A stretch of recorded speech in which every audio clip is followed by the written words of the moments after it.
Now, regardless of whether or not you support Nottingham Forest, today's ruling by the Premier League to deduct them of 4 points should have you very worried. Pardon my French, but English football is quickly becoming an absolute fucking joke. It was not so long ago that the so-called Big Six brought the game into disrepute by attempting to join the shit show that was the European Super League, yet they so much as didn't get a slap on the wrist for their actions. Meanwhile, the likes of Forest and Everton, who are massive clubs in their own right, but have happened to be less successful than their unpunished counterparts in the last few decades, are getting the book thrown at them. It's utterly shameless how transparent the powers that be are in their bias towards the rich and powerful, but I suppose that's a reflection of society as a whole. It beggars belief that the best league in the world is getting reconfigured every couple of weeks because of these nonsensical PSR rulings, and with more appeals and lawsuits to come, there's every chance the final standings will remain unresolved by the end of the season. Believe it or not, the geniuses in charge of the Prem have penciled in May 24th as the backstop date for any further grievances, which is 5 days after the final match week. Can you imagine following your team up and down the country only for an independent commission to decide the fate of the club in a courtroom? It's utter madness, particularly when you consider there are glaciers in the Arctic which move quicker than the legal process surrounding the 115 charges against Man City. While those in and around the relegation zone are sweating like a cucumber in a women's prison facility, it's business as usual for the side that's actually been cheating their way to glory. If you think that's bad, let's not forget Chelsea's new owner's self-reported incomplete financial information related to transactions which took place during the Abramovich era. All they got was a €10 million fine, while Forest, who have been as cooperative as one can realistically be, dropped down to the relegation zone for their troubles. The worst part about all this is that Forest could have bypassed any PSR related issues by selling Brennan Johnson to Brentford for 35 million quid in June, instead of waiting it out and receiving 47.5 million for him from Tottenham on deadline day. Essentially, they've been penalized for being financially responsible. I mean, Jesus Christ. Words fail me. In regards to the rules themselves, Premier League clubs cannot return losses greater than £105 million over 3 seasons.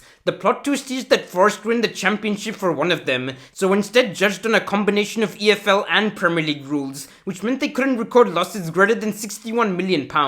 It's a bit like getting a speeding ticket for driving at 71 kilometers an hour when the speed limit's 70, while a bunch of fuckers around you go at 100 and the authorities don't bat an eyelid. Another thing which doesn't add up is that the Prem sought a sanction of 8 points for Forest initially.